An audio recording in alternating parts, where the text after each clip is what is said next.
Mensagens que edificam, ministradas pelo pastor Sidney Ferreira.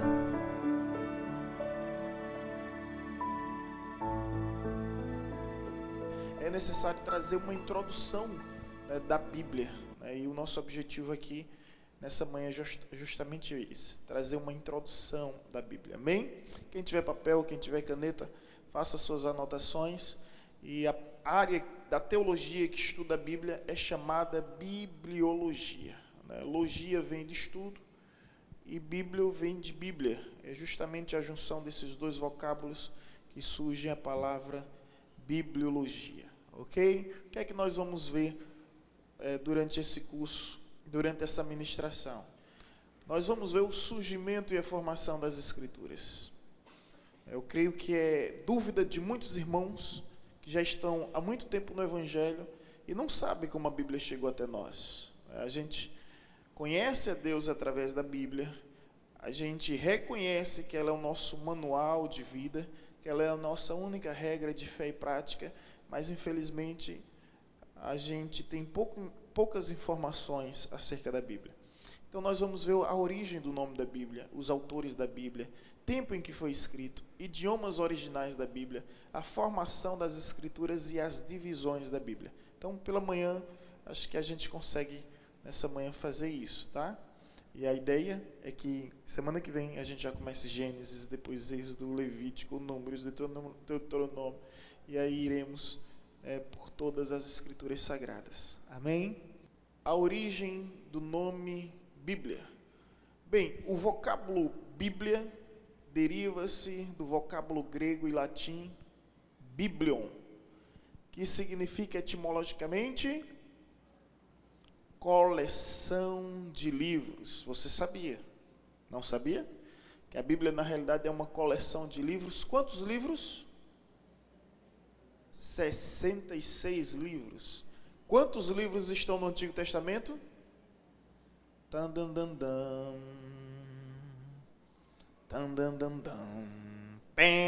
Demorou demais. 39 no Antigo Testamento. E no Novo Testamento, quantos seriam?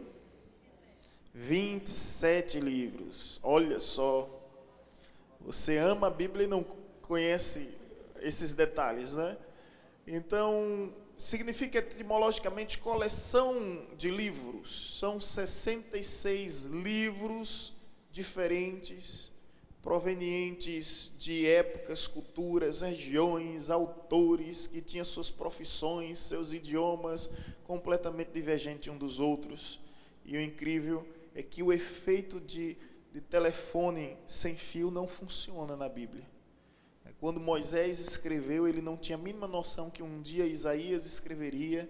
Quando Isaías escreveu, ele não tinha a mínima noção de que um dia Mateus escreveria. Quando Mateus escreveu, ele não tinha a mínima noção que um dia Paulo escreveria e que no final, quando juntasse tudo, falariam a mesma coisa. Que milagre, né? Se a gente for tentar fazer aqui um telefone sem fio, acho que você já fez essa experiência na escola e viu que não funciona. A gente diz algo para alguém e vai repassando, e como diz o adágio popular, quem conta o conto sempre aumenta um ponto.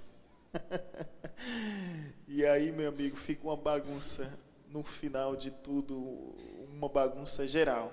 Mas a Bíblia não é assim. Mas, pastor, que provas nós temos? Além das provas bíblicas, que a própria Bíblia se defende, né? Nós temos provas extras bíblicas. Eu, minha mãe, minha esposa, olha que privilégio. Eu fui à Terra Santa e fui acompanhado com a minha mãe e com a minha esposa. Foi maravilhosa essa viagem.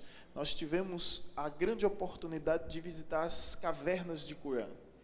E lá nas cavernas de Qumran foi encontrado no ano de 1947 pergaminhos cuja datação era da época de Isaías, que escreveu 600 anos antes de Cristo. E quando fizeram uma comparação desses escritos antigos com os escritos atuais, perceberam que eles estavam totalmente intactos e autênticos.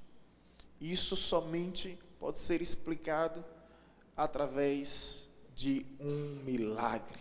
O autor das Escrituras preservou a palavra do Senhor. Está naquela região próxima ao Mar Morto, onde existe uma grande quantidade de sal, uma grande concentração, e isso acabou preservando as Escrituras durante muito tempo. Nós tivemos o privilégio de encontrarmos pergaminhos da época de Isaías, da época de Jeremias, né, fragmentos desses pergaminhos que foram escritos e foram simplesmente preservados pelos essênios. Essênios era uma das clãs, era uma das ramificações da religião judaica que ficavam isolados nas cavernas. Então, foi uma viagem incrível, e esse ano, se Deus quiser, nós estaremos indo para o Egito e para Israel no período do mês de novembro. Dá tempo, tá? E garanto a você que os valores são os mais acessíveis e as condições são as mais facilitadas que existem, através da empresa Gold Travel, do pastor Marcos, que encara essa viagem como uma missão, e não como um negócio, como a maioria tem feito. Não é nossa intenção fazer negócio da Terra Santa, mas é trazer aos irmãos a experiência e o privilégio de poder pisar onde Jesus pisou, onde os maiores profetas pisaram. É emocionante demais. Ok? A pastora está falando aqui que foram encontradas mais de 5.000, né, cópias bíblicas, que se fosse juntar daria mais de quê? Mais de 1 quilômetro de informação. Isso é que não há como ter dúvida da veracidade das Escrituras Sagradas. Ok? Então a Bíblia é coleção de livros.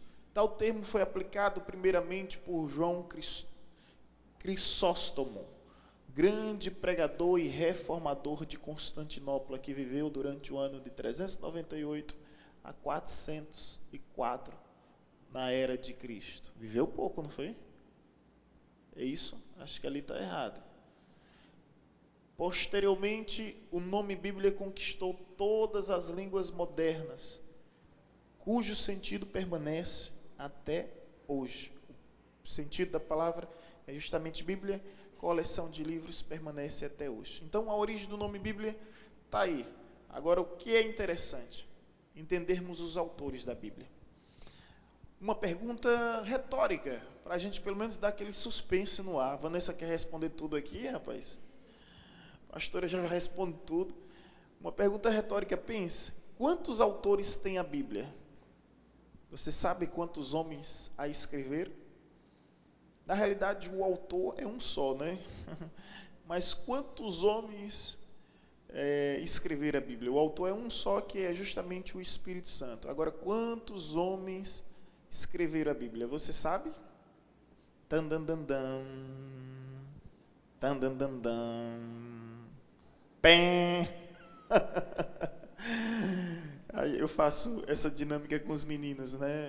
Todo dia eu leio uma parte da Bíblia. Tem uma Bíblia muito boa, infantil, para quem é pai de crianças, que é chamada 365 lições. É justamente uma lição para cada ano. Aí a gente conta a história, no final a gente faz pergunta. Aí enquanto eles ficam pensando, eu tandandandam. Quando eles erram, eu falo pém.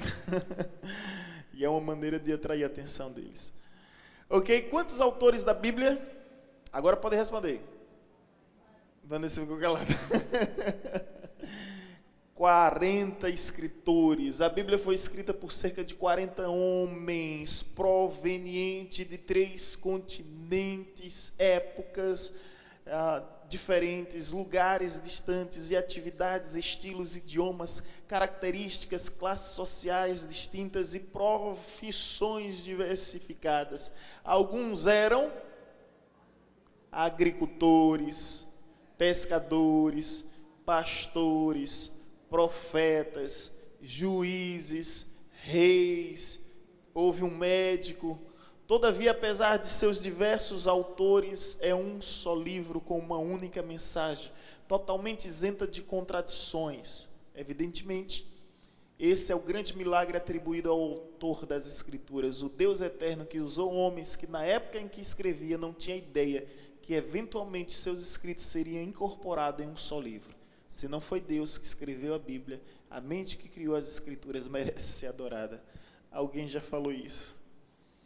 Porque é um milagre tão extraordinário que se torna até inexplicável, a não ser que venhamos compreender através de uma ação e intervenção divina, permitindo que a sua mensagem se tornasse conhecida entre os homens.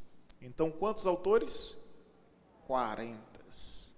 De épocas diferentes, regiões diferentes, idiomas diferentes, lembre-se, 3 continentes, e profissões diferentes. Havia cultos, havia leigos, havia judeus e havia gentios, né? Todos eles tendo a sua participação neste processo que culmina na glória de Deus. Vamos para outra informação. Tempo em que a Bíblia foi escrita. Foi escrita em aproximadamente 1500 anos. 1500 anos. Acredita-se que o Antigo Testamento foi durante o período de 1400 anos, ou seja, o Antigo Testamento, que para nós cristãos nós chamamos como o Antigo Testamento, mas para os judeus não é nada antigo, para eles é chamado o Tenach, e estão justamente os 39 livros. O nosso Antigo Testamento é semelhante ao dos judeus, não há divergência alguma. Nós herdamos o Antigo Testamento dos judeus. Isso é importante, tá, gente? Porque se você for pegar uma Bíblia católica, você vai ver que existem 7 livros a mais no Antigo Testamento. O Novo Testamento protestante é o mesmo Novo Testamento católico. Mas quando você pega o Antigo Testamento católico, você vai ver que tem 7 livros a mais, que são chamados os apócrifos. Esses livros, eles vieram surgir no período da Contra-Reforma. Ocorreu a Reforma, e você sabe muito bem qual era a base da Reforma: somente a graça de Deus, somente as Escrituras, somente a fé, a glória, somente a Deus. As 5 solas que havia: sola gratia, sola fide, sola Deo glória, sola as Escrituras, sola Cristo. Então, depois da reforma, ocorreu uma contra-reforma, uma ação da Igreja Católica de tentar intervir no grande avanço, né, do Evangelho que estava sendo propagado, tendo em vista que naquela época a Igreja Católica, né, tinha um monopólio da informação e do conhecimento e não permitia que as pessoas tivessem tal acesso. Então, o que ocorreu? Ocorreu a Contra-Reforma, e a Contra-Reforma acrescentou 7 livros a mais. Lembre-se que a Contra-Reforma vem surgir no ano de 1500 a 1600. Então, no século XV, no século XVI. E eles acrescentam esses 7 livros. O próprio termo apócrifo, a é um prefixo de negação, que nega. Hipócrifo significa inspirado. Então, apócrifo significa não inspirado. Então, foi acrescentado esses 7 livros. Se você tiver em um diálogo, não vou dizer debate, com algum católico, e o católico disser: olha, mas a Bíblia de vocês é diferente, você pode dizer bem assim: ó, tudo que tem na minha Bíblia tem na sua, mas nem tudo que tem na sua tem na minha. A sua houve um acréscimo de 7 livros a mais, que são justamente os apócrifos. E a maior refutação apologética, no sentido da palavra apologética, defesa, é justamente dizer que nós herdamos o Antigo Testamento dos judeus. Então, se os judeus não consideram esses livros inspirados, por que nós consideraríamos? Entendeu? O interessante é que até esses livros apócrifos condenam a idolatria. Depois eles vieram perceber, já era tarde demais. Tem algumas discrepâncias, uns despauterios, porém, até os livros apócrifos a gente pode usar para combater toda idolatria. Então, o Antigo Testamento foi todo escrito em torno de 1400 anos, de Gênesis a Malaquias. Depois você tem uma página em branco. Você já percebeu essa página em branco que faz a divisão? Vamos lá, ninguém lembra da bichinha, né? Vamos falar um pouquinho sobre ela agora. Está entre Malaquias e Mateus. Essa paginazinha aqui, ó, em branco. Sabe quantos anos ela tem? Muito bem. É antiga ela, né? Essa paginazinha aqui tem 400 anos. É chamado o período interbíblico, o período intertestamentário. O que isso significa, pastor? É o período em que Deus ficou em silêncio. Gente, Deus ficou 400 anos em silêncio. Olha que hiato nos anais da história da revelação. Que hiato, né? 400 anos de silêncio. Quando o povo esperava que Deus enviasse um profeta, um rei, um sacerdote, um juiz, algo do tipo, Deus vem pessoalmente através do seu Filho Jesus. E aí começa o Novo Testamento. Nós sabemos que testamento é um direito que outorga herança. Então, olha como você é rico e nem sabe. Você tem 2 testamentos. Eu tinha um professor que dizia bem assim, não chame o Antigo Testamento de Velho Testamento. Velho Testamento é a sua avó. Era um senhor de idade, partiu para a glória. E eu achava interessante porque a ideia de velho dá uma ideia de retrógrada, arcaica, obsoleta, né, antiquada. Né? Mas a ideia, quando a gente fala de antigo, é mais na conotação de primeiro. Né? Primeiro, mas não de velho, de abandonado nesse sentido. Então não chame, eu vou aqui repassar o conselho do pastor Ivanildo Lopes, foi patrono da nossa turma. Não chame o Antigo Testamento de Velho Testamento, né? Chame de Antigo Testamento, porque o Antigo e o Novo é um complemento, gente. Olha só, tem igrejas hoje que não usam o Antigo Testamento.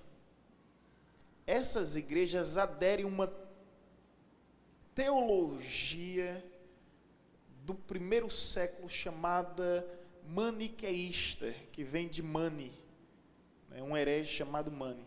E eles diziam que o seguinte, que o Antigo Testamento perdeu todo o seu valor. E existem igrejas atuais, interessante que todas as heresias, eu não vou ter tempo para falar sobre isso, quem sabe, depois dessa sequência de estudo, a gente não começa uma que é seitas e heresias. Seria bem interessante mostrar as seitas e heresias. As igrejas que são consideradas como seita. Pode ser. Se alguém me lembrar, quando a gente estiver lá em Apocalipse, e se Jesus não voltar até então, se o pastor faz a sequência de seitas e heresias, a gente pode fazer. Então, algo interessante é que todas essas seitas atuais são uma reciclagem de seitas antigas. E existem igrejas, e essas igrejas estão aqui em Paulo Afonso, tá? Em que os irmãos vão somente com o Novo Testamento. O Antigo perdeu o seu sentido para eles. Agora a questão é o seguinte, o Antigo e o Novo, ambos têm o mesmo valor. Ambos têm o mesmo valor. Porque o Novo Testamento sem o Antigo, ele é incompleto. E o Antigo sem o Novo, ele é sem sentido. Se você tiver com caneta, quiser anotar isso, a Bíblia, ela se complementa. O Novo sem o Antigo é incompleto. O Antigo sem o Novo é sem sentido. Se você estudar o Antigo Testamento e não tiver o Novo, ele é sem sentido. E se você tiver um Novo e não tiver o Antigo, é totalmente incompleto. Ok? Então grava isso e lembra-se, ambos são importantes. E o Deus é o mesmo. Ok? Então essa folhinha tem 400 anos de silêncio. De repente Deus se revela novamente, e esse período de revelação da parte de Deus chega em torno de 100 anos. É o Novo Testamento. Né? Vale salientar aos irmãos que os apóstolos não tinham no início intenção de escrever nada. A necessidade surgiu através das heresias. Aí os apóstolos perceberam que havia uma grande necessidade de escreverem a Bíblia como um tratado apologético. Né? Porque eles tinham uma grande esperança naquela época que Jesus viesse em seu tempo. Né? E como eles perceberam que Jesus não estava vindo e que heresias estavam surgindo, então eles foram e escreveram a Bíblia como um relato, como um tratado apologético e também como um meio de guia e de manual, de instrução para os demais. Até aí tudo ok, não é? Dúvidas? Fale agora ou até a próxima dúvida. Ok, então vamos lá. Idiomas originais da Bíblia. A Bíblia foi escrita em aramaico, hebraico e grego. Esses são os 3 principais idiomas da Bíblia. O Antigo Testamento foi totalmente escrito em hebraico. Já o Novo Testamento foi escrito a maior parte em grego e uma pequena parte em aramaico, que veio a ser um dialeto do hebraico. Por curiosidade, o idioma que Cristo falava era o aramaico. Quando o povo estava exilado na Babilônia, os imperadores babilônicos proibiram os judeus de falar o hebraico. Então, os hebreus adotaram o aramaico.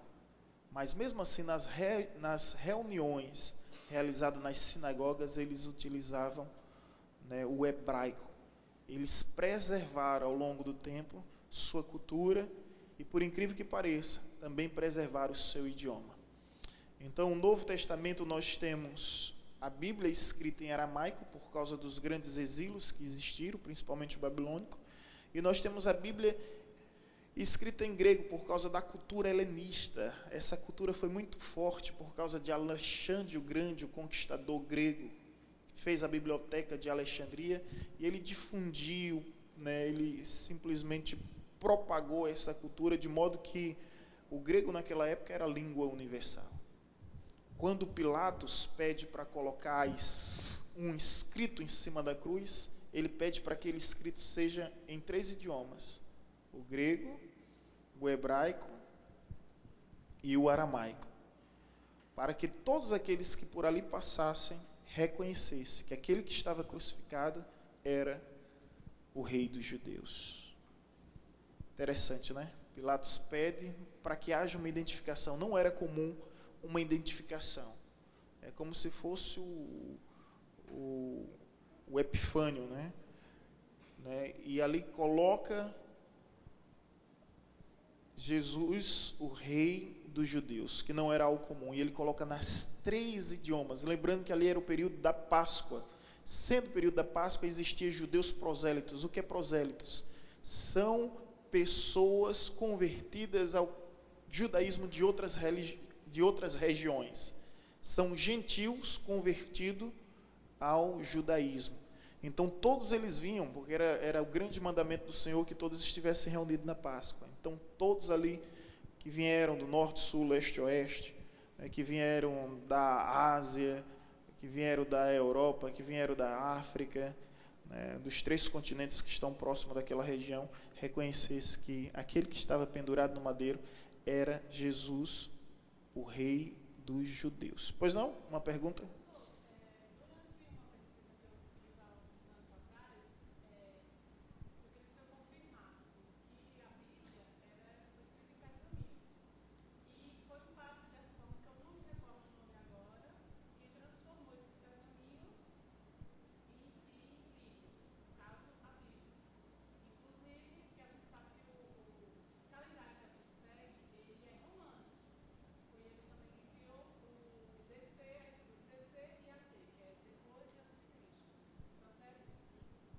Em partes. Não era um padre, era Gutenberg. Nós vamos ouvir falar dele agora. Foi o que criou a imprensa, né? Aí depois a Bíblia realmente se tornou esse livro. Mas primeiro ela foi feita em pergaminho. E antes de ser feita em pergaminho, ela foi feita em papiro, que era uma planta próxima do rio Nilo, né? E já houve pergaminho, ele vem da cidade de Pérgamo, que era o couro do carneiro. Mas a Bíblia também ela já foi escrita em pedra. Quem escreveu a Bíblia em pedra? Deus escreveu com o seu próprio dedo os mandamentos em pedra. Era a escrita daquela época. Aí durante esse tempo houve realmente essa grande evolução, né? Então muito boa a sua observação.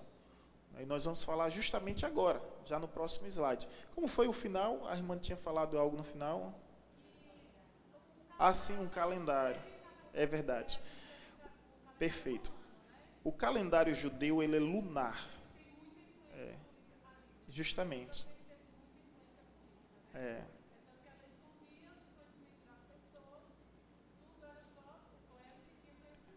É verdade. O calendário judeu é um calendário lunar. O calendário que nós temos hoje é um calendário romano.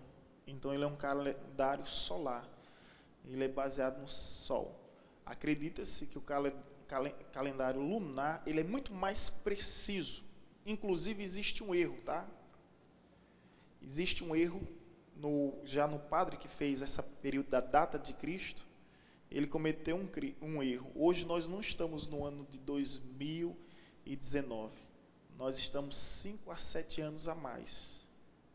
Quem quiser conhecer um pouco disso, entra no site e coloca a verdade sobre o Natal, pastor Sidney Ferreira. Esse estudo meu lá é de 2010, 2009.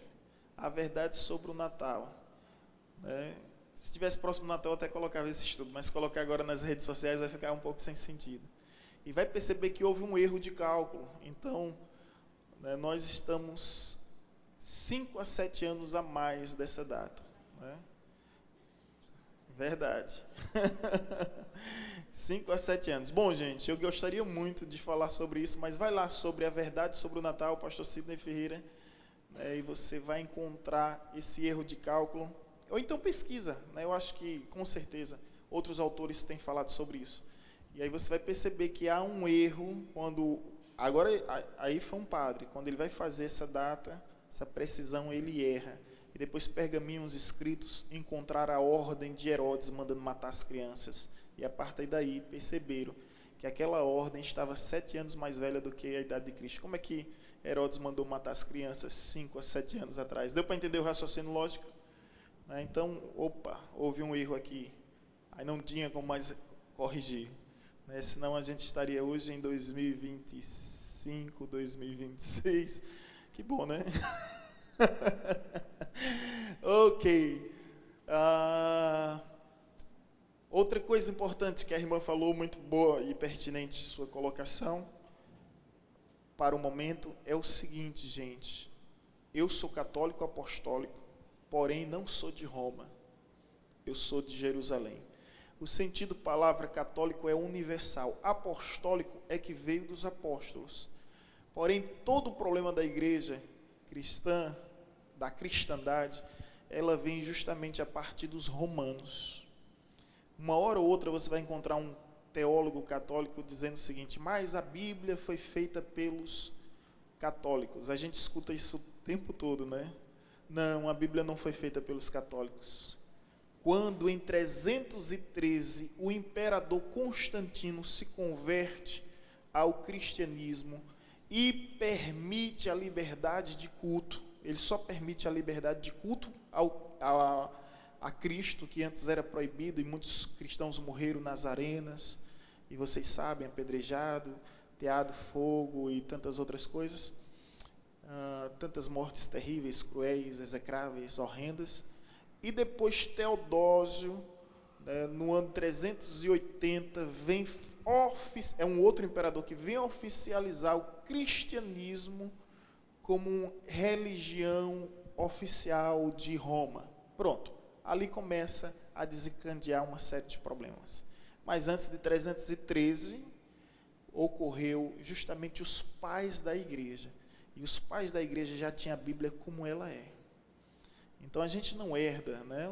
Ouvi um teólogo católico bem conceituado, né, alegar que os protestantes tomaram a Bíblia dos católicos, e aí começa aqueles discursos retóricos repletos de sofismas falaciais, justamente com a ideia de persuadir os incautos, os indoutos. Mas se você um dia for abordado com isso, diga, olha, o catolicismo romano vem surgir a partir de 313. E muito antes de 313, nós já tínhamos toda a Bíblia. Por quê? Vamos voltar. O Novo Testamento foi escrito em quanto tempo? 100 anos. Então, da idade zero, que é o nascimento de Cristo, até 100 anos já tinham o Novo Testamento todinho. Aí em 313 vem Constantino. Constantino, alguns dizem que ele usou de uma jogada de marketing. Sabe aquele ditado que diz bem assim, se você não pode com ele, se una a eles. Né? Se você não pode com seus inimigos, se una aos seus inimigos. E foi isso que Constantino fez, segundo alguns, né? Que não houve uma conversão de Constantino. Houve uma estratégia. Ele percebeu que os cristãos eram um povo leal, era um povo fiel, era um povo destemido e era um povo confiável. Então vamos se unir a ele, só assim a gente vence os bárbaros. Verdade. Naquela época, quanto mais perseguia, mais crescia. Existe até uma frase, que eu acho que é de Atanásio, ele dizia que a semente o sangue do mártir é a semente da igreja. Morria um mártir hoje, amanhã 100 pessoas se convertiam. Não é? Ok? Então você também é católico, apostólico. Você só não é de Roma. É de Jerusalém. Muito bem, Ana. Né? Dá uma estrelinha para ela, Priscila. Quando as meninas do balé fazem coisa certa e recebem uma estrelinha de Priscila. Sara, de vez em quando, raramente vem com a Priscila, com a estrelinha em casa. Ok. Entendeu, gente? Então, nós somos de Jerusalém, a nossa fé está em Jerusalém, nós não temos nada a ver com o Coliseu Romano, nós somos de Jerusalém, as coisas são muito bem simples. Ok? E agora, justamente, entender esse mistério. Dá para ver aí, gente? Vocês não estão conseguindo ver? Rapaz, estão com problema na visão. Eu acho que não tem como aumentar mais não, viu? Pois não? É mais outro motivo para o pessoal ficar na frente. Gente, logo nós vamos colocar isso. Cadê os irmãos? Os irmãos que viajam para igrejas fora, eles colocam aquele disciplinador que a gente colocou aqui e ali, ó. Eles colocam nas últimas cadeiras os disciplinadores para que o pessoal sente na frente. A gente vai gastar em torno, não agora, mas de 4 a 5 mil reais nesses disciplinadores para trazer o povo para frente. Diga aí, Geisiana, missionária Geisiana, pastor, mas não, Geisiana. Deixa eu lhe dizer, eu acho que desde a época do pastor, como foi o nome do fundador, Ana, aqui? O fundador da igreja? José Arimateia, não? Gente, eu esqueci o nome do fundador da igreja. Mas desde 1969, os pastores vêm aqui, gente, vem para frente, gente, vem para frente, gente, vem para frente. Não adianta. Então a gente vai colocar um disciplinador, a igreja presbiteriana renovada em Aracaju tem isso, o povo senta na frente. Eu tinha visto isso na igreja em Miami agora, eu devia ter filmado, né, para mostrar aos irmãos que é algo comum. Porque basta uma pessoa sentar na frente, os outros, ou uma pessoa sentar atrás, o resto também senta, né? É uma tendência grande, né? Basta um fazer e as outras seguem. É igual aquela situação do camarada para na rua, aquelas pegadinhas. De vez em quando eu fico assistindo pegadinha, gente, aquilo é bom demais. Aquilo. E quando eu não estou assistindo, eu estou gravando, aí para assistir depois. Tem um camarada que fica olhando para cima, do nada, depois tem uma multidão com ele olhando para cima. Como o ser humano segue, né, a tendência. Ok? A formação das escrituras. Formação das escrituras. Antes das diversificadas maneiras de escrita, né, a primeira escrita que nós temos informação é cuneiforme, né, mas também existe a pictografia, principalmente uma escrita egípcia, que era feita por gravura, né, além das figuras rupestres, como aspirante à arqueologia, não cheguei a me formar, mas passei um semestre aqui na UNEB, nós estudamos muito as imagens rupestres feitas em rochas, bem antiga, então era a maneira do povo se comunicar. Existia a tradição oral que era transmitida de pais para filhos. Gente, isso é muito importante. Tá? Naquela época que não havia escrita, existia a tradição oral, de pai para filho.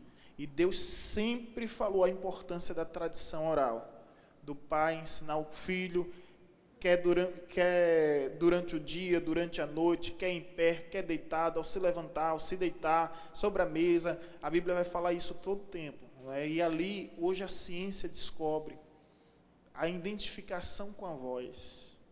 A identificação, mais do que a instrução do conhecimento, a identificação com a voz. Isso é muito importante, né? Então, o pai deve realmente instruir o filho.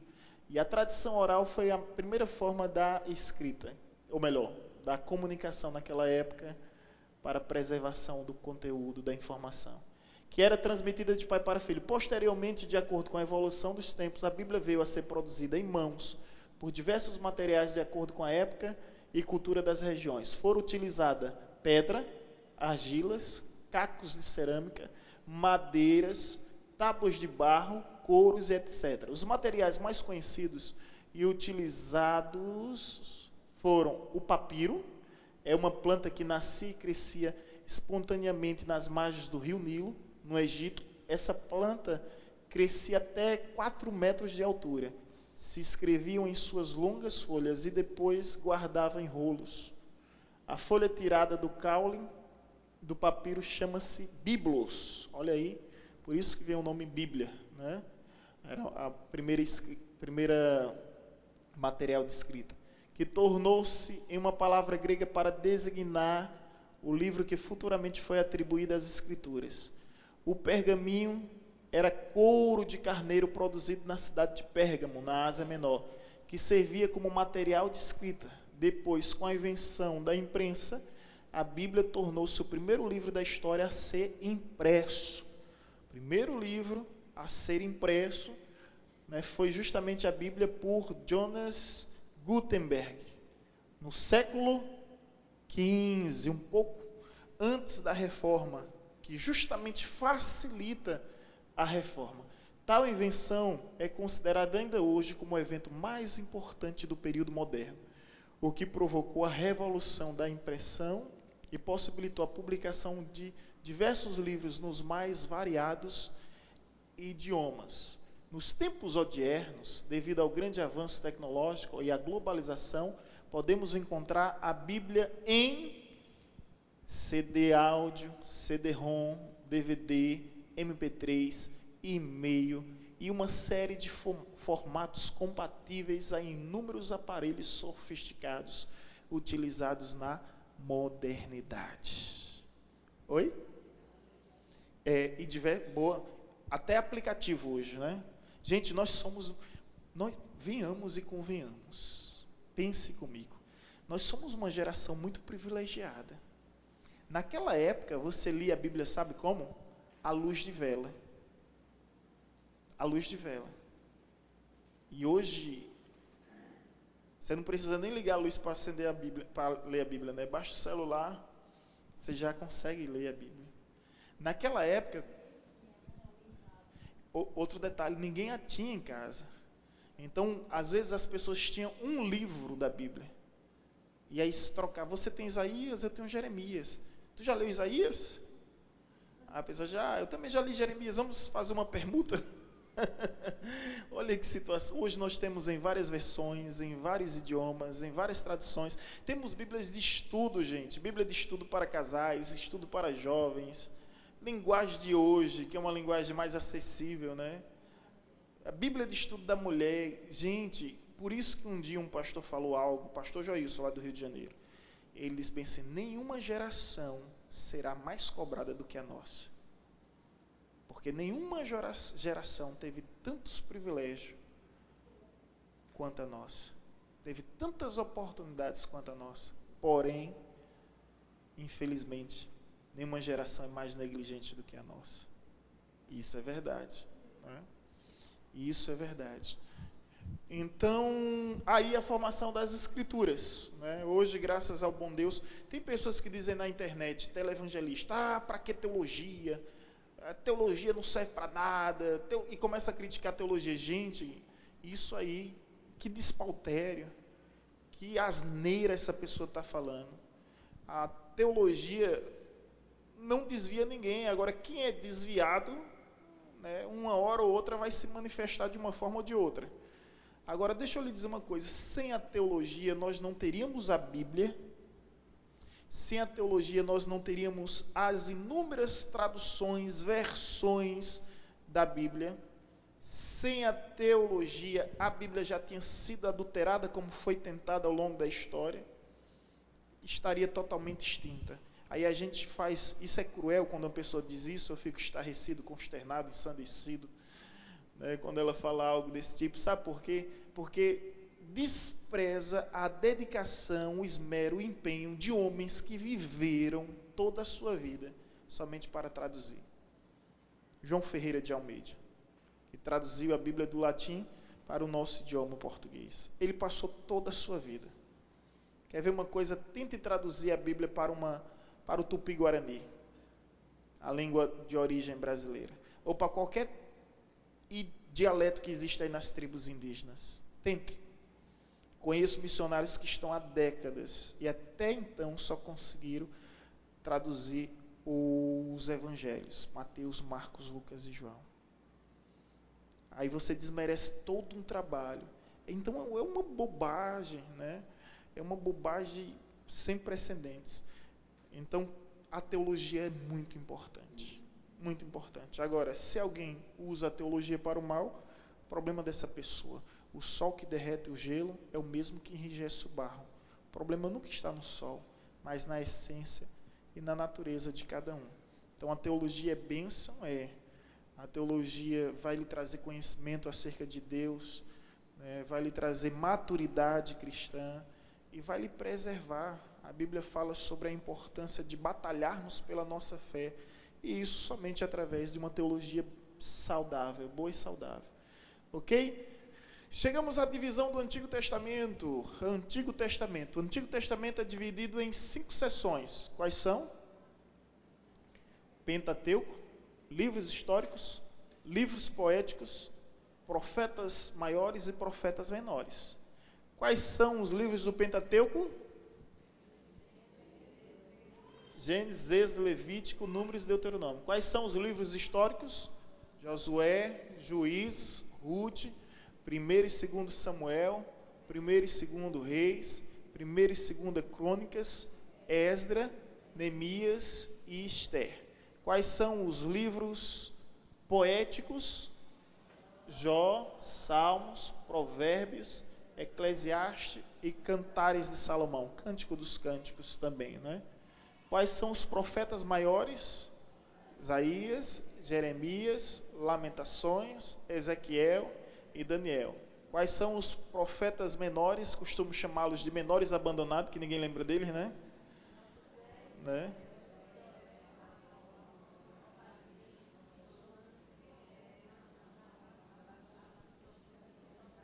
Um dia eu cheguei na igreja e disse: gente, vamos abrir a Bíblia no livro de Obadias. Gente do céu.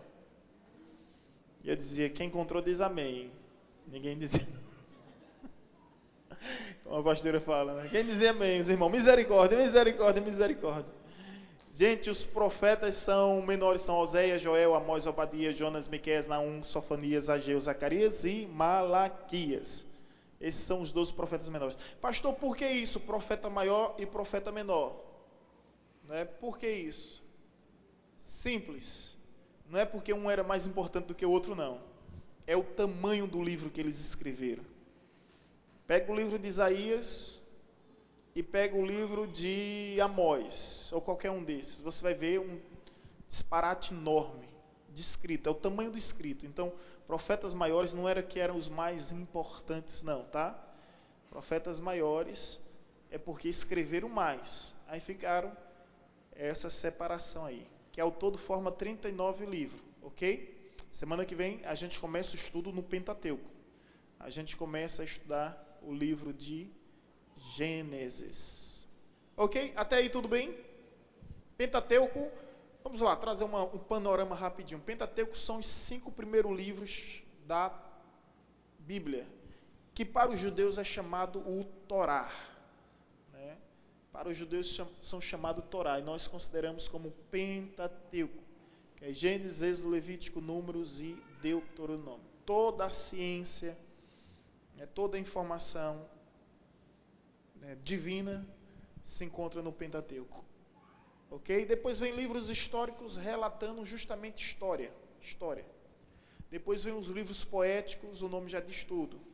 Salmos, contém poesias, né? Cantares, Eclesiastes, Jó se configura, apesar da sua história, mas se você perceber bem, Jó tem muita poesia, o livro de Jó, que inclusive é o livro mais antigo da Bíblia, tá? O livro mais antigo da Bíblia é o livro de Jó. A Bíblia ela está escrita em uma ordem lógica. Mas se formos colocar ela em uma ordem cronológica sobre datas, então Jó vai ficar logo lá no início. Jó é antes do Pentateuco. Acredita que Jó viveu em um período muito antes de Moisés. Não sabemos exatamente o período em que ele viveu, né? Mas muito antes de Moisés existia esse homem chamado Jó. Ok? Depois vem os profetas maiores, explicamos, e os profetas menores. Tudo bem até aí? Então vamos fazer um panorama do Novo Testamento.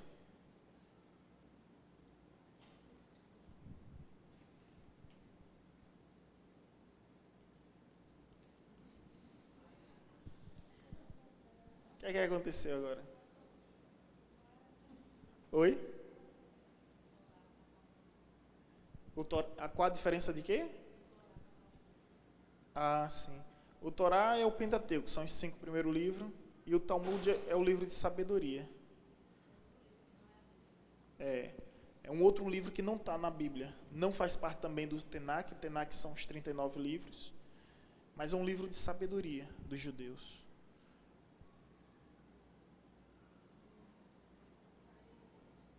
Só está pegando grande é o mistério. Pode passar por aí, viu?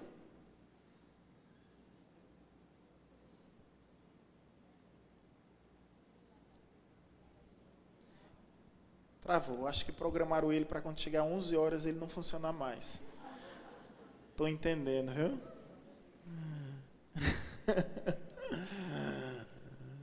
Ok, só vou falar sobre o Novo Testamento.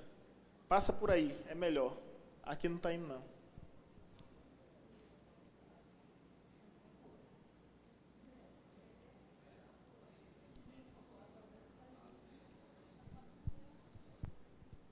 Chama lá o Willis na Quixaba para resolver esse problema.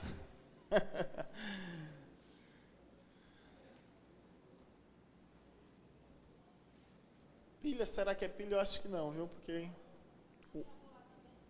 Ah, travou aí também, foi? Oh, Jesus.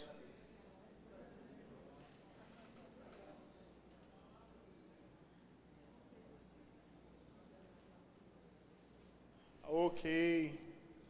Muito obrigado, querida. Novo Testamento. Divisão também são 5. Quais são? Evangelhos. Aqui está errado. São 5 divisões, mas evangelho aqui o número são 4. Mateus, Marcos, Lucas e João.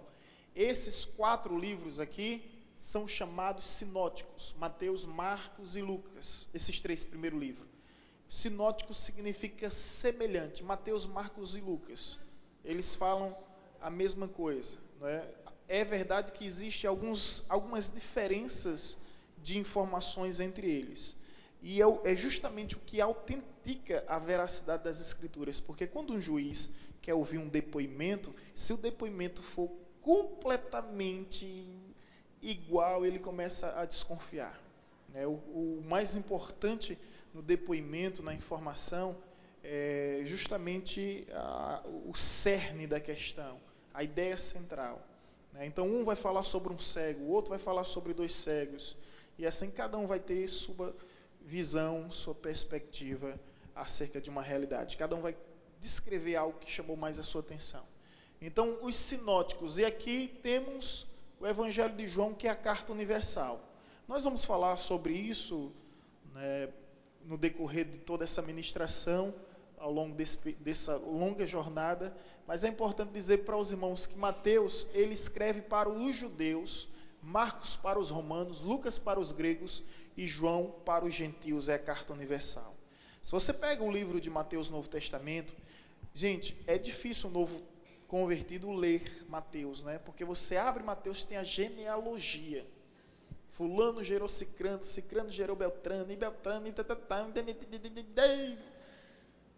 desanima logo, né? Por isso que quando uma pessoa se converte, eu recomendo ela lê João, que é a carta universal.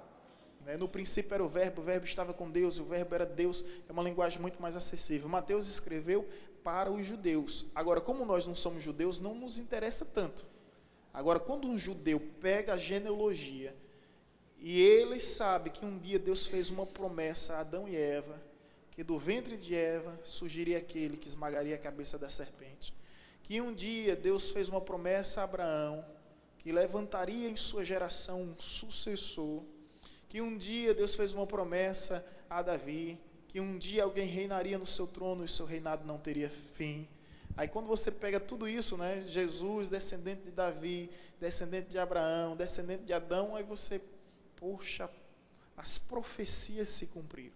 Então Mateus escreve para os judeus, Marcos escreve para os romanos. Marcos fala sobre autoridade e submissão, fala muito sobre sinais e poder, aquilo que os romanos davam muito atenção, E Lucas escreve para os gregos. Quem é Lucas? Lucas, ele é um médico, um homem culto, e os gregos era o povo bem mais instruído daquela época, era o povo mais inteligente daquela época, entendeu? E João é a carta universal.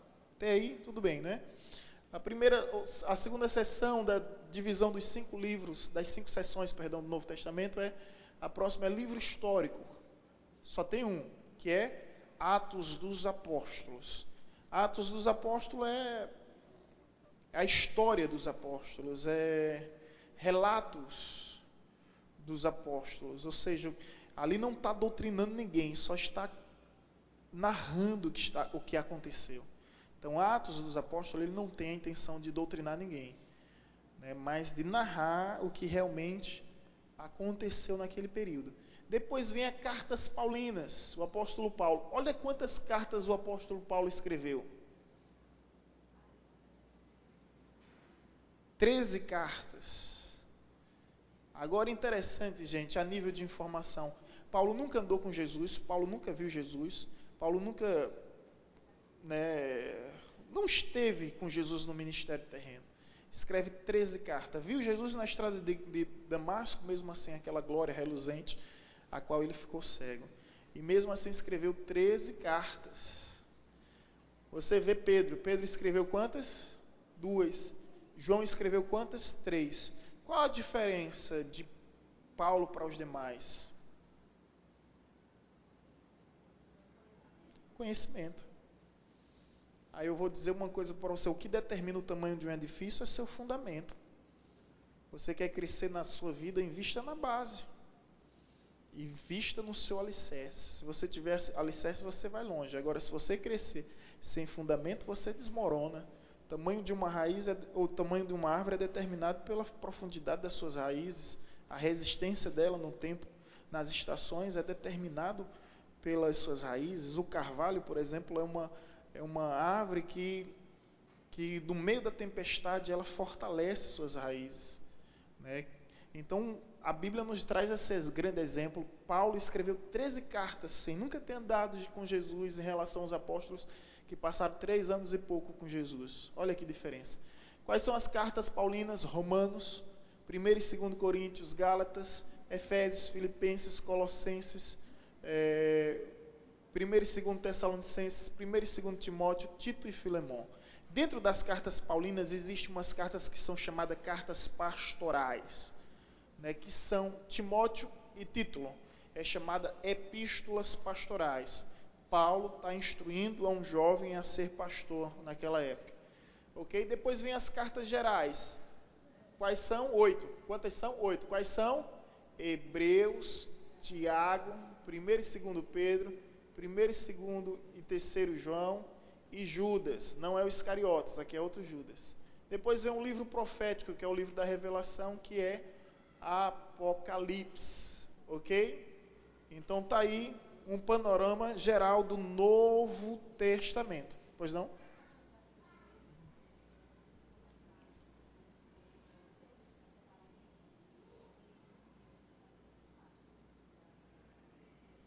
Como?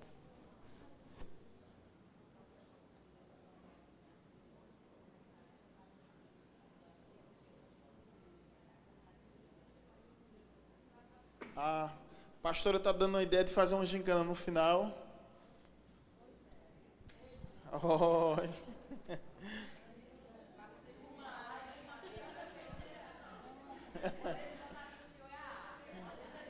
É. Como seria essa gincana? Homens contra mulheres, é? É, covardia, né?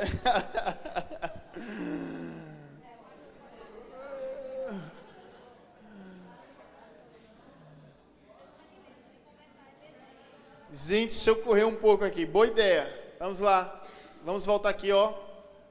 Para concluir esse assunto, que ano que vem. Semana que vem eu já quero falar sobre, gente, revelação, inspiração e iluminação da Bíblia. Revelação é o ato soberano de Deus de se tornar conhecido ao homem. Romanos 1, capítulo 1, versículo 19, diz que Deus, tudo que de Deus podemos conhecer é manifesto, porque Deus se revelou e se manifestou. Agora, existem dois tipos de revelação. A geral. A revelação geral é através da natureza, através da consciência humana, através do universo, através do milagre e através da história da humanidade. Deus se revelando. Tem essas referências bíblicas. Agora, a revelação especial é a palavra viva. Quem é a palavra viva? Jesus. Eu sou o verbo. No princípio era o verbo estava com Deus e o verbo era Deus. E a palavra escrita. Essas são as revelações especiais. E entendemos então o que é revelação. Deus se revelou através da sua palavra. Agora entendemos o que é a inspiração da Bíblia. É o ato soberano de Deus de autorizar que homens escrevam palavras separadas pelo Espírito Santo. Sopradas. Segundo Pedro, capítulo 1, versículo 20 e 21, vai falar sobre inspiração. A Bíblia é o livro de Deus. Olha o que Isaías 34:16 diz. Buscai no livro do Senhor. Toda a Escritura é inspirada, toda a Escritura é inspirada por Deus, segundo Timóteo 3,16. A Escritura é digna de aceitação, fiel é esta palavra, é digna de toda aceitação, 1 Timóteo 4,9. A palavra divina e não humana, olha o que 1 Tessalonicenses 2,13 e 2 Pedro, capítulo 1, versículo 20 e 21 vai dizer. Acolheste não como palavras de homens.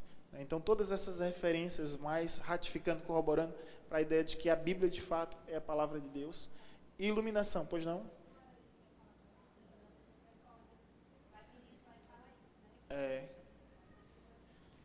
Ok. Iluminação é o ato soberano de Deus de permitir que os homens compreendam a verdade que foi revelada. O que a pastora está querendo dizer é que existe uma diferença, né, entre revelação, Deus se revelou, inspiração, Deus autorizou que os homens escrevessem, iluminação, Deus permite que os homens venham compreender. Então, hoje, a palavra inspiração, no sentido teológico, ela não existe mais. Quando a gente diz, eita, que pregação inspirada, a gente coloca essa pregação no mesmo patamar da autoridade das Escrituras Sagradas. A gente pode, teologicamente falando, o termo seria, que pregação iluminada. Quando a gente diz, eita, que louvor inspirado, esse louvor é inspirado. Então, a gente coloca ele no mesmo nível das Escrituras. Então, inspirado mesmo, somente as Escrituras.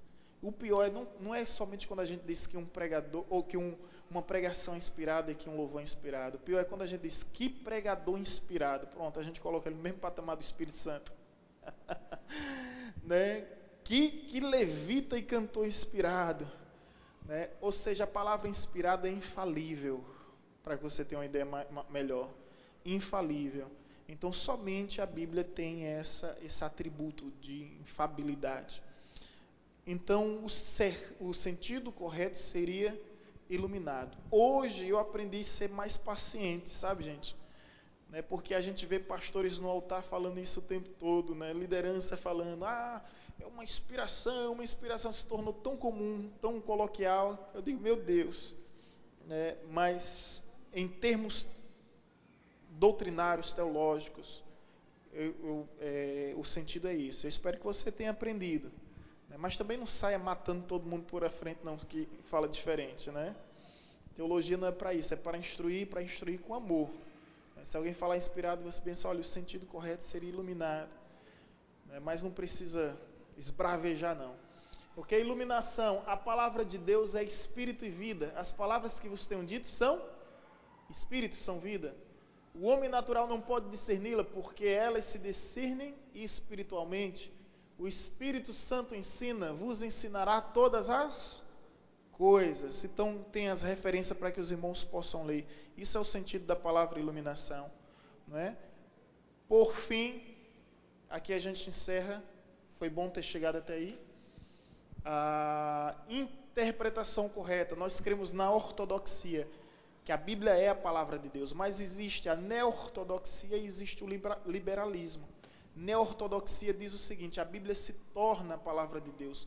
O liberalismo diz a Bíblia contém a palavra de Deus. Então são teorias existentes e muito comum no nosso tempo, viu? Muito comum. Existem pastores aí que se tornaram liberais. A Bíblia contém a palavra de Deus, ela não é a palavra de Deus.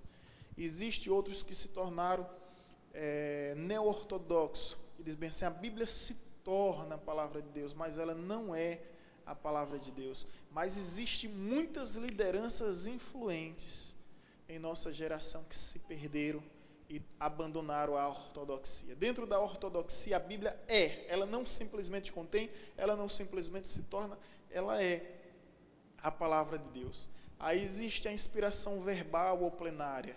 O que é isso? Rapidinho para os irmãos entender. A inspiração da Bíblia não é uma espécie de psicografia, né, onde o indivíduo recebe o caboclo e começa a escrever sem ter a mínima noção do que está falando. Isso é macumbaria, isso é feitiçaria, isso é psicografia, isso é Chico Xavier, isso é Paulo Coelho, isso é Raul Seixas, que recebia as canções desse jeito, né? Então, a Bíblia não foi escrita dessa forma. Deus simplesmente inspirou homens, mas essa inspiração fez com que os homens escrevessem de acordo com suas informações, de acordo com sua cultura, de acordo com o seu conhecimento. Um exemplo rápido sobre isso é quando a Bíblia diz bem assim: Josué, quando escreve a Bíblia, diz o seguinte: e o sol e a lua pararam. Nós sabemos que o sol e a lua não estão em movimento.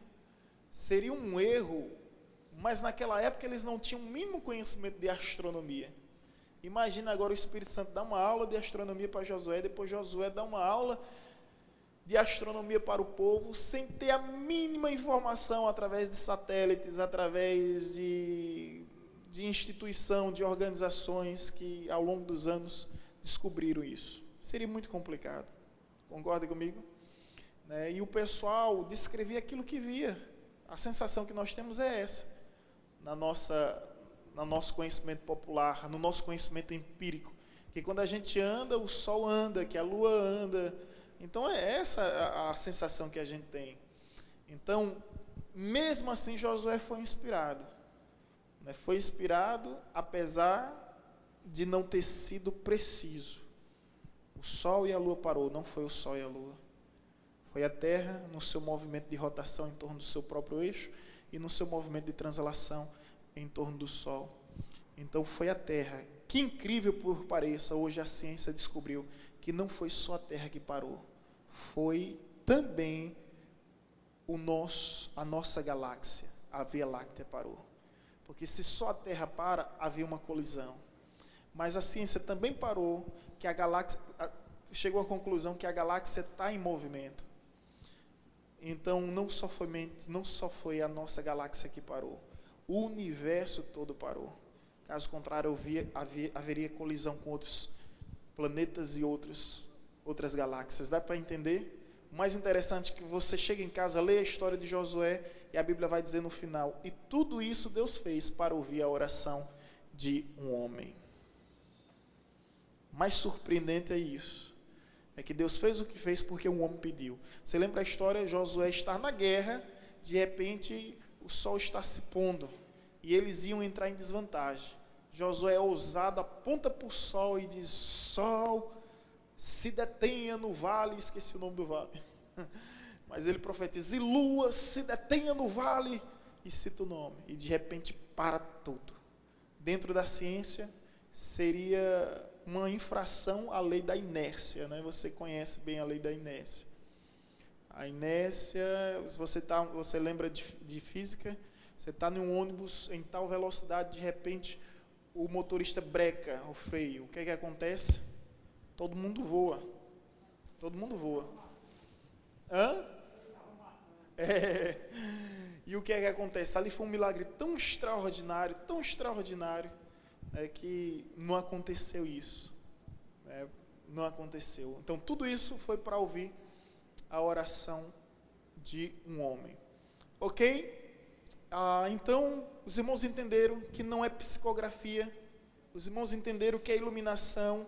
Por isso que Pedro vai dizer o seguinte: os escritos de Paulo são difíceis de entender. O apóstolo Pedro diz, são difíceis de entender, a linguagem é outra. Se você pegar Isaías ele escreve o livro em duas fases. A primeira fase ele tem uma linguagem, a segunda fase ele tem um outro estilo literário. Chegaram a pensar que Isaías não foi escrito pelo próprio Isaías, por causa da alteração literária. Você sabia que o estilo literário é como se fosse uma digital? Eu tenho um amigo que é o Fábio Araújo, que ele formado em letras. Se ele pegar um livro de Carlos Drummond, se não disser que é Carlos Drummond, ele sabe pela construção literária do livro. Ele disse, isso aí quem escreveu foi Carlos Drummond. É incrível isso, né? Que eles pensam, cada escritor ele tem seu estilo literário, ele tem seu pensamento literário. E Isaías ele teve uma mudança, e isso porque Isaías se tornou um magistrado, Isaías se tornou um juiz. Ele era da nobreza e depois ele se tornou um juiz. Ok? Então, inspiração não anula a pessoa. Deus deu um entendimento e a pessoa transcreve o que viu. Ok? Por isso que a Bíblia vai falar, e Deus se arrependeu. Deus não se arrepende. Mas o que é que a pessoa vai dizer naquela época? E o sentido mais próximo do original é, Deus sentiu um grande pesar no seu coração. Quando diz bem assim, Deus se arrependeu de ter feito o homem. Deus não se arrepende, mas quem escreveu ali queria dizer que Deus sentiu um grande pesar no coração de ter feito o homem. Ok? E agora sim, inspirado e não inspirado. E aqui a gente conclui, semana que vem, Gênesis. Inspirado e não inspirado. Quem é inspirado? Os escritos, não os escritores. Dá para entender isso, né? Os escritos são inspirados por Deus. Os escritores não, a eles foram revelados, eles foram iluminados. Então, não os homens inspirados, mas a palavra que é inspirada. Quando eu digo bem assim, o escritor foi inspirado, eu corro o risco de dizer que ele é perfeito, que ele é impecável. Então, a palavra em si, ok? Inspirado os ensinamentos, não os atos. A Bíblia fala sobre atos horrendos, trágicos, mas esses atos não foram inspirados. Por exemplo, me dê um exemplo aí você. Rei Davi. Será que Deus inspirou ele a fazer o que fez com a mulher de Urias? E com o próprio Urias? Betseba e Urias? Lógico que não. Então não foi o ato inspirado, foi o quê? O ensinamento foi inspirado. E que ensinamento foi isso? O alto preço que Davi pagou pelo erro que ele cometeu. Vocês lembram muito bem disso, ok? A traição de Judas. O que foi inspirado ali? O ato foi inspirado? O ensinamento. O pecado de Adão e Eva, o ato foi Deus que induziu? Não, o ensinamento. Da mesma forma, inspirados são os autógrafos originais e não as cópias. Gente, é necessário muita maturidade para ter isso, sabe? Que os autógrafos, os originais são inspirados e não as cópias.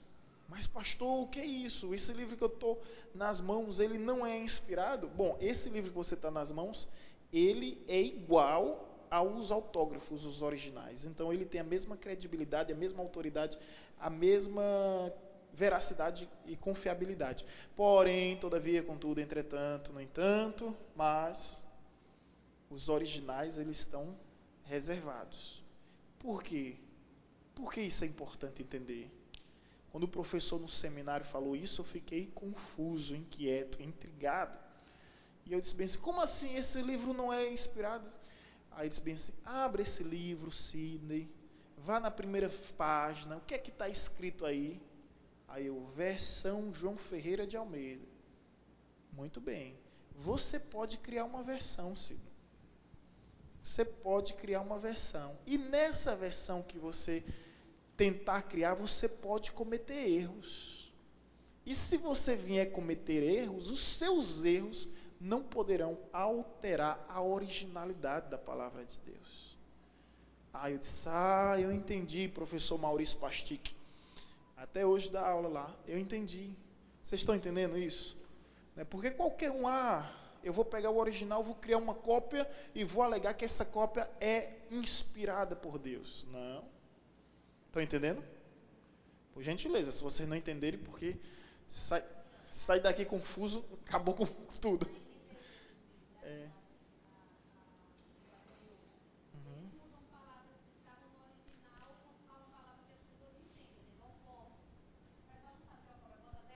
Isso.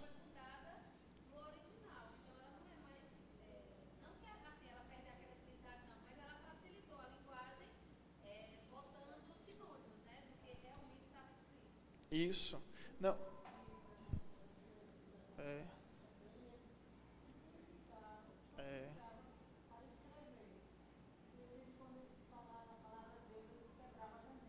Isso, verdade.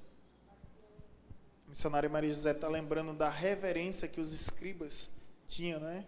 Eles, quando iam escrever, eles tomavam banho, se purificavam e começavam a escrever. Tem até o milagre da Septuaginta, onde 70 discípulos se reúnem e, por incrível que pareça, cada um no seu lugar escrevendo. Depois, quando junta todos os livros, é a mesma coisa, sem nenhuma alteração.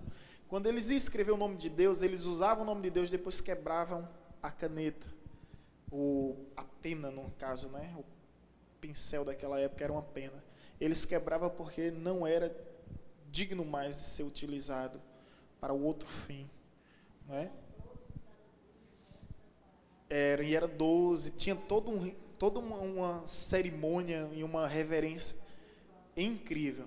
Então, gente, eu espero que você tenha entendido esse final, tá? Pelo amor de Deus, em nome de Jesus Cristo, pelo sangue do Cordeiro, tenha entendido isso, para não sair dizendo aí que o pastor disse que a Bíblia não é inspirada, aí você me mata.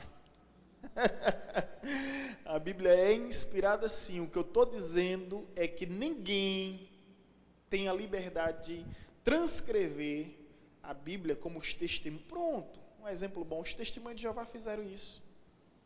Pegaram a Bíblia deles, fizeram inúmeras alterações da torre de vigia e disseram, essa Bíblia aqui é inspirada, aquela não. Pronto. Um exemplo bom, prático, recente e atual. Os testemunhos de Jeová fizeram isso. E aí, de repente, algum maluco, e o que não falta é maluco nessa terra, né? Dá doida, né? E aí, gente, cada história absurda que a gente ouve e a gente vê, né? Aí pega a Bíblia e diz, sabe de uma coisa, Deus me revelou como é a Bíblia, Moisés errou, né? O Maomé falou isso. Maomé disse que o anjo Gabriel apareceu a ele quando ele estava nas suas peregrinações no monte, e o anjo disse o seguinte, Moisés falhou em sua missão, Jesus falhou em sua missão, mas tu não falharás. Aí ele pega, cria o Alcorão, que tem alguns textos bíblicos, segundo ele, recebeu o Alcorão de um anjo, e a partir dali, criou essa religião.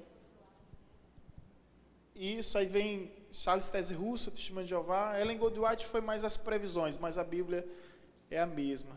Foi mais as previsões da volta de Cristo. Conseguiram entender tudo? Então terminamos hoje, graças ao bom Deus, introdução bíblica.